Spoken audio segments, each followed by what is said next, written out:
Good morning, good afternoon, good evening, folks. Michael Zuber, one rental at a time. And it is Tuesday. And as I shared in the daily financial news, I am a lucky guy. I get to talk to the lumberjack first and then Omar second, my real estate entrepreneur.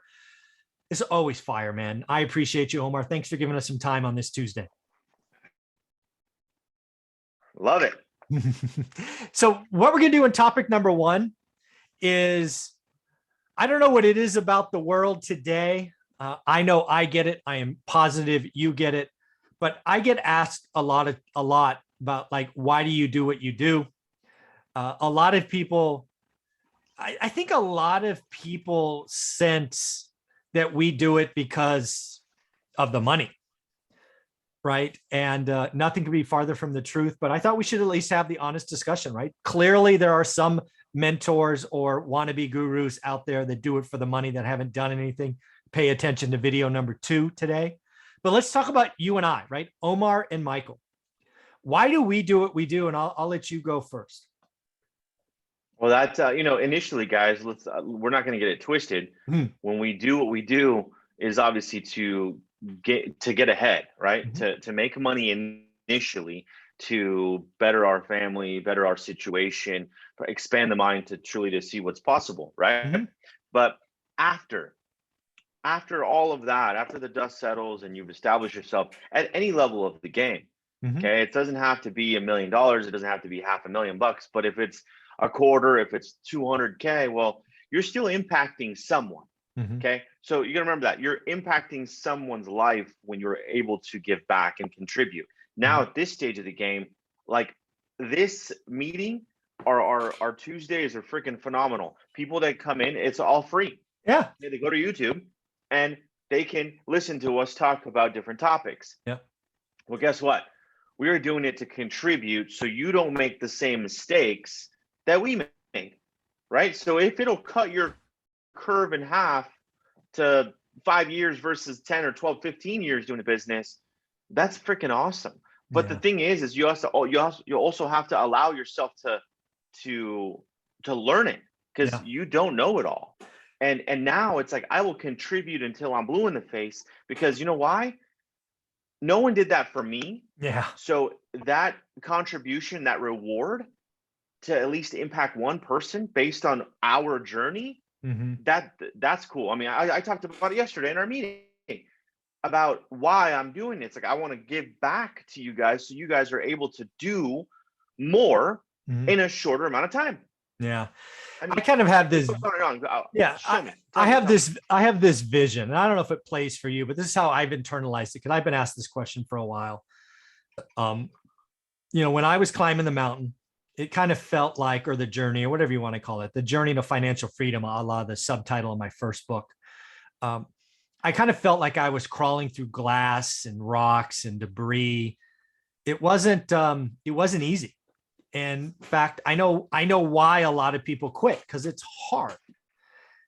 So I got to a place where I was comfortable.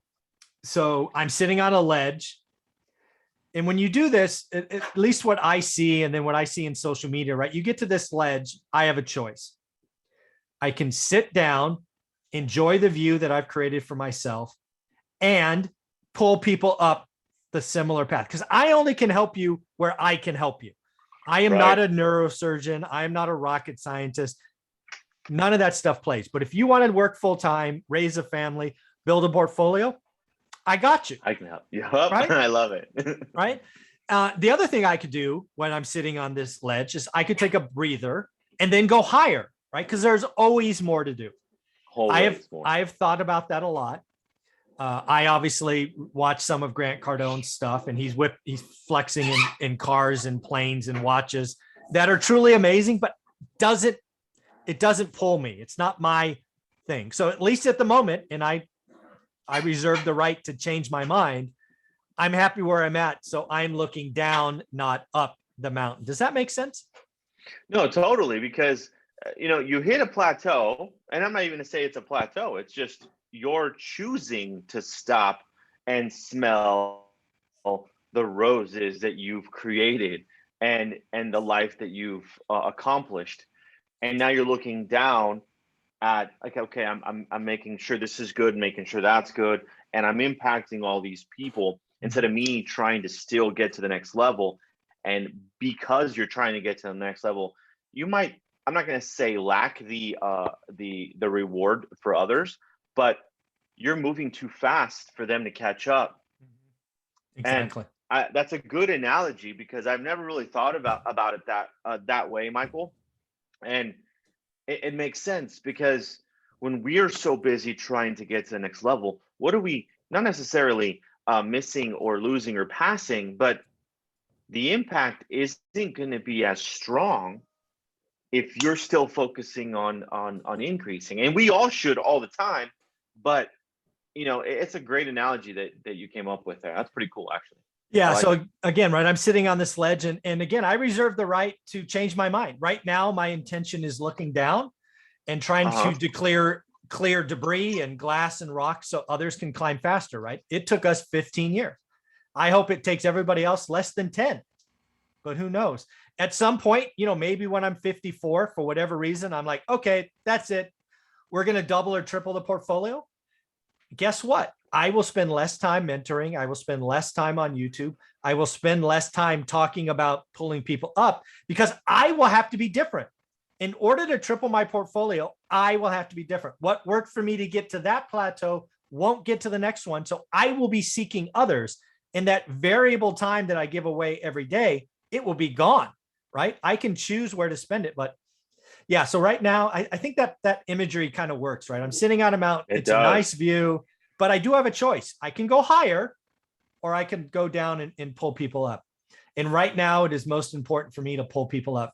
It could change. I reserve the right.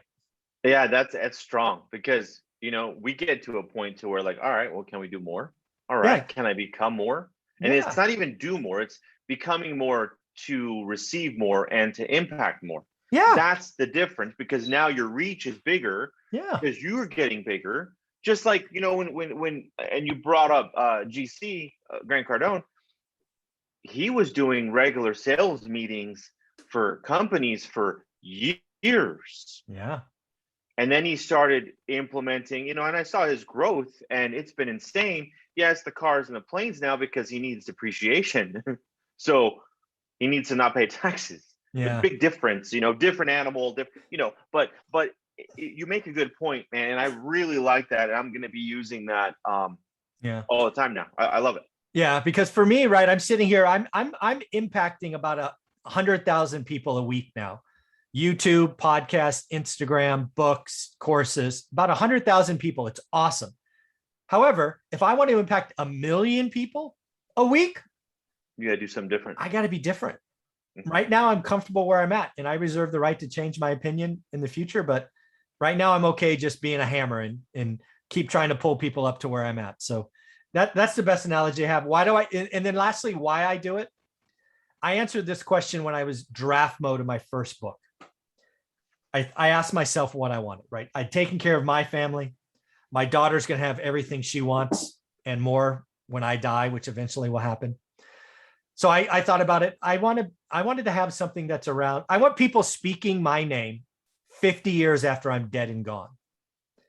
That's why I wrote a book. That's why I wrote a second book. That's why we do 5 videos a day on this YouTube channel. That's why I spend $2,000 a month now having other people slice my content up, because I'm trying to create stuff that sticks 50 years after I'm dead. That really is something I think about almost every day. The impact that you're going to leave.